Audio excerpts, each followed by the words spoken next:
అందరికీ స్వాగతం అండి. ఇప్పుడు నేను చెప్పబోయే కథ నీతి కథలలో ఒక కథ. పొరపాటు తెలిసింది. మరి కథలోకి వెళ్దామా? రామాపురంలో వీరాచార్య అనే వైద్యుడున్నాడు. ఒకసారి తన ఆసుపత్రిలోకి తనకి హెల్ప్గా చేయడానికి ఎవరన్నా ఉంటారా అని అలాంటి వాళ్ళు నాకు కావాలని చెప్పేసి ఒక యాడ్ ఇచ్చాడనమాట. అయితే దాంతో ముందు రోజు గోవిందు రాము అని ఇద్దరు యువకులు వచ్చేసారు ఆ ప్రకటన చూసి. అయితే అప్పుడు వీరాచార్య ఏమన్నాడంటే, నాకు మీ ఇద్దరిలో ఒక్కడైతే సరిపోతారు, నాకు ఇద్దరు అవసరం లేదు అన్నాడు. కానీ కొన్ని రోజులు పనిచేస్తారా మీరిద్దరూ కలిసి నా వైద్యశాలలో మీరు పనిచేయండి. పనిచేస్తే మీలో ఎవరికి చక్కగా చేయగలుగుతారో వాళ్ళకి పని ఇస్తాను అని చెప్పాడనమాట. అలాగే అని చెప్పి గోవిందు రాము కూడా అలాగా ఆ వీరాచార్య వెనకాల తిరుగుతూ ఉంటుంటారనమాట. ఎవరు ఇద్దరికి సమానంగానే జీతాలు ఇచ్చాడు. ఎవరు ఎక్కువ కాదు తక్కువ కాదు అని అనుకున్నాడు. అలాగా అవుతున్న సమయంలో ఏమైందంటే, అలా రోజులు గడుస్తున్నాయి. ఒకసారి అనుకోకుండా వీరాచార్య ఏం చేశారంటే, పొరుగురికి వెళ్ళవలసిన అవసరం వచ్చింది. అతను వీళ్ళిద్దరిని పిలిచి ఏం చెప్పారంటే, నేను పక్క ఊరికి వెళ్ళవలసి వస్తుంది, మీరిద్దరూ కూడా చక్కగా జాగ్రత్తగా ఉండండి. అంటే ఎవరైనా వైద్యానికి వచ్చినట్లయితే వాళ్ళని చిన్న వైద్యం అంటే ఏ తలనొప్పి అనుకో ఓ మందు ఏదో ఇచ్చి పంపించేయండి. అదే ఇంకా పెద్దది జబ్బులు ఏమైనా వస్తే మీరు మాత్రము ఏ వైద్యం చేయకుండా రేపు రమ్మని చెప్పండి అని చెప్పి వీరాచార్య ఏం చేశాడు, పక్కనే ఉన్న అవతల పక్క ఊరికి వెళ్ళాడనమాట. వీరాచార్య వెళ్ళి మర్నాడు సాయంత్రం వచ్చేస్తాను వెళ్ళాడు కదా. అలా వెళ్ళడంతోనే ఉదయాన్నే ఏమైందంటే, ఎవరో వస్తే వాళ్ళకి ఏదో చిన్న మందులతోటి వాడుతోని వీళ్ళు ఇద్దరు కూడా పంపించేశారు. నాడు వీరాచార్య వచ్చి, నేను లేను కదా, మీకు ఏమైనా ఇబ్బంది పడ్డారా అని అడిగాడు. గురువుగారు, నేనైతే చాలా ఇబ్బంది పడ్డానండి అన్నాడు గోవిందుడు.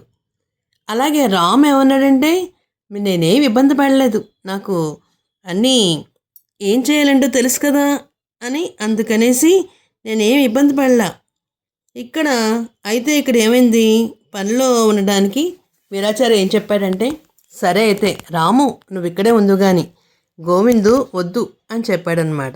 అప్పుడు వాళ్ళిద్దరిలో గోవింద్ ఆశ్చర్యపోయాడు. ఏమిటి, నన్ను వద్దంటున్నారేమిటి అనుకున్నాడు. వీరాచార్య మాటలకి గోవిందు, అదేంటి రాముని తీసుకోవడం ఏమిటి, నన్ను బయటికి పంపించేయడం ఏమిటి అని అడిగాడు. అడిగితే వీరాచార్య చెప్పాడు, రాము నేను ఏ పని చేస్తున్నా కూడా నాతో పాటు తిరుగుతూ నేను ఏమేమి మందులు ఇస్తున్నానో ఎలా చేస్తున్నానో అన్న విషయాలన్నీ కూడా రాము చక్కగా గ్రహించాడు. అందువలనే నేను ఊళ్ళో లేకపోయినా సరే చక్కగా అతను ఏం చేశాడంటే, ఏవో చిన్న వాటికి మందులు ఇచ్చి పంపించేశాడు.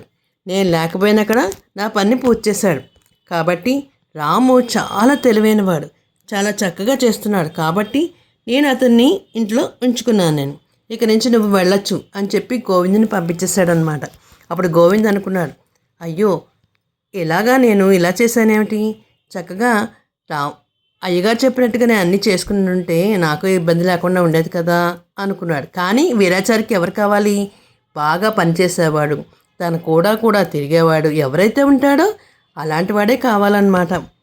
చూసారా పిల్లలు, మరి మనం ఎక్కడికన్నా వెళ్ళినప్పుడు ఏదైనా నేర్చుకోవాలనుకున్నప్పుడు ఆ గురువుగారు కూడా తిరుగుతూ వాళ్ళు ఏం చెప్తారో అవన్నీ విషయాలు తెలుసుకొని మనం బయటకు రావాలి. అంతేగాని ఏదో అటు ఇటు కాలక్షేపం చేస్తూ ఉంటే ఇలాగే ఉంటుంది. మరి ఇందువల్ల ఏమైంది, గోవిందుడికి తను చేసిన తప్పేమిటో తెలిసిపోయిందనమాట. సరే అయితే మరి ఇంకొక చిన్న కథ చెప్పుకుందామా అయితేనే. ఒక చిన్న కథ పేరు పెంపకం. రామనాథ గారని ఒక స్కూల్ మాస్టర్ ఉన్నారు. ఆయన చాలా బాగా చదువులే చెప్పేవారు, పెద్దవారు అయ్యారు, రిటైర్ అయిపోయారు. అయితే ఆయనకి 2 కొడుకులు ఉన్నారు.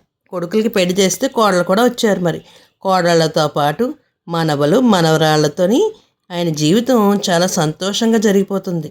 2 కొడుకులకి 2 పిల్లలు ఉన్నారు. ఇప్పట్లో ఏంటి, ఒక కుటుంబానికి ఒక భార్యాభర్తలకి 2 పిల్లలు ఉన్న సహజమే కదా, అలాగే అన్నమాట. పెద్ద కొడుకు భార్య సౌమ్య చాలా పద్ధతిగా ఉంటుంది. పిల్లల్ని క్రమశిక్షణతో పెంచి సంస్కారంతో పెంచేస్తుంది ఆమె. పెద్దలంటే గౌరవము, మర్యాద అవన్నీ కూడా నేర్పిస్తుందన్నమాట. ఇంటికి ఎవరన్నా వస్తే వాళ్ళని చక్కగా ఆదరించడము, వాళ్ళని కూర్చోబెట్టి మాట్లాడడము, మంచిగా ఆనందంగా మాట్లాడడం అని చేసేది. ఎప్పుడు కూడా గుమ్మల్లోకి వచ్చిన మనిషిని మనం ఏదైనా బాధ పెట్టామనుకో అది ఎంత తప్పు అనేది వాళ్ళకి తెలుసు. అందుకే వచ్చిన వాళ్ళని గౌరవించడము, మర్యాద చేయడం అనేది ఆమెకి బాగా అలవాటైపోయింది. చిన్న కోడలు రాధ పిల్లల క్రమశిక్షణకు కానీ పెద్దలంటే గౌరవం కానీ లేదు. పెద్దవాళ్ళు వచ్చినా సరే వాళ్ళని సరిగా ఏమీ గౌరవించేది కాదు. అల్లరిగా పిల్లలు ఎలా తయారయ్యారంటే పెద్దవాళ్ళు చెప్పకపోతే పిల్లలు అల్లరిచిల్లరిగానే తయారవుతారు. మరి పెద్ద చిన్న తేడా లేకుండా వాళ్ళు మాటలు అనేసేవారనమాట. రామనాథం గారు ఒకరోజు చిన్న కోడలు రాధతో, చూడు తల్లి, మీ అక్క చూడు సౌమ్య పిల్లల్ని ఎంత చక్కగా పద్ధతిగా పెంచుతుందో, మరి నువ్వు కూడా నీ పిల్లల్ని క్రమశిక్షణతో పెంచాలి కదా, ఎందుకు అలాగా ఆడుతా పాడుతా వదిలేస్తావు వాళ్ళని? వాళ్ళు చదువులోనే వెనకబడిపోతున్నారు. మరి వెనకబడడం అంటే కాకుండా పెద్దలతో సంస్కారం కూడా లేకుండా మాట్లాడుతున్నారు. నాకు కూడా బాధ్యత ఉంది అందులో, కనుక చెబుతున్నానమ్మా. నువ్వు వేరే విధంగా అనుకోకు. నేను ఉపాధ్యాయుని కదా, మరి నాకు మంచి చెడ్డలు అన్నీ తెలుసు కదా. నువ్వు పిల్లల్ని చక్కగా పెంచితే ఎంత బాగుంటుంది మీ అక్కలాగా అని చెప్పారు. ఆ మాటలతో రాధకి కోపం వచ్చేసింది. అగ్గి మీద గుగ్గులం అయిపోయింది. నేను నా పిల్లలంటే మీకు ఎవరికి ఇష్టం ఉండదు. పెద్ద కోళ్ళు వాళ్ళ పిల్లలంటే మీకు అందరికీ ఇష్టమే అంటూ కోపంగా వెళ్ళిపోయింది.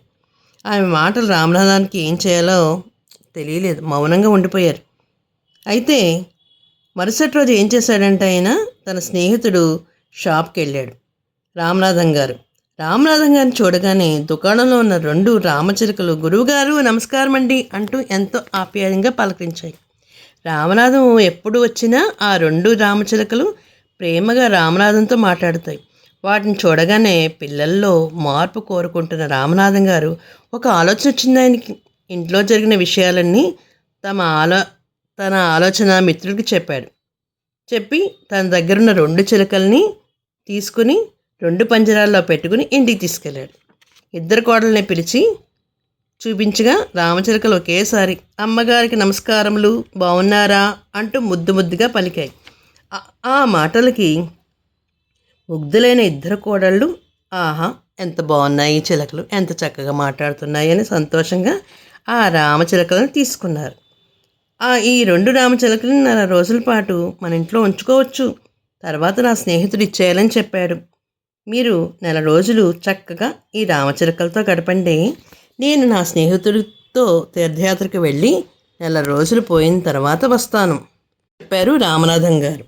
అయితే అక్కడ కోడళ్ళలో రామనాథం గారు దాంతో ఆనందంగా సరే అంటూ ఎవరి గదిలోకి వాళ్ళు రామచిలుకలు తీసుకుని వెళ్ళిపోయారు. ఎందుకంటే 2 పంజరాలు 2 రామచిలుకలు ఉన్నాయి కదా. సౌమ్య ఒక రామచిలుకని, తర్వాత రెండో కోడలు చిన్న కోడలు రాధ ఒక రామచిలుకని తీసుకుని వాళ్ళ గదిలోకి వాళ్ళు వెళ్ళిపోయారనమాట. అయితే 4 రోజులు అయిన తర్వాత రామనాథం గారు ఇంటికి వచ్చారు. రామచిలుకలు స్నేహితులకి ఇవ్వాలి, మరి వాటిని తీసుకురండి అని కోడలను అడిగాడు.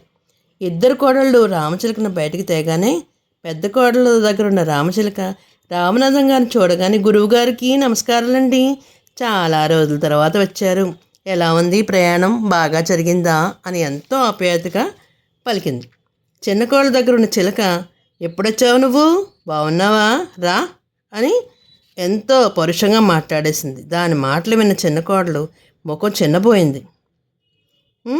నన్ను మన్నించండి, నా పెంపకం బాగాలేదని మీరు ఎన్నిసార్లు చెప్పినా నేను వాదించేదాన్నే అంటూ చాలా బాధతోటి పశ్చాత్తాపంతో కన్నీళ్లు పెట్టేసుకుంది చిన్న కోడలు. పిల్లలు మట్టి ముద్దల్లాంటి వాళ్ళమ్మ, వాళ్ళని మనం ఏ విధంగా మరిచితే ఆ విధంగా తయారవుతారు అని చెప్పి చిలకలను తీసుకుని స్నేహితుడికి అప్పగించేశాడు.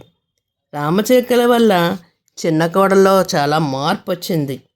పిల్లల్ని మనం చక్కగా పెంచితే వాళ్ళు గొప్ప ప్రయోజకులు అవుతారు కదా అనుకుని ఆమె అక్కడి నుంచి చాలా చక్కగా మంచిగా పిల్లల్ని మార్పించడము, పిల్లలు అల్లరి చేస్తే కోపడడం ఇలాంటివన్నీ చేసి పిల్లల్ని చాలా చక్కగా తీర్చిదిద్ది మామగారికి మంచి పేరు వచ్చేలాగా చక్కగా చూసుకుందన్నమాట.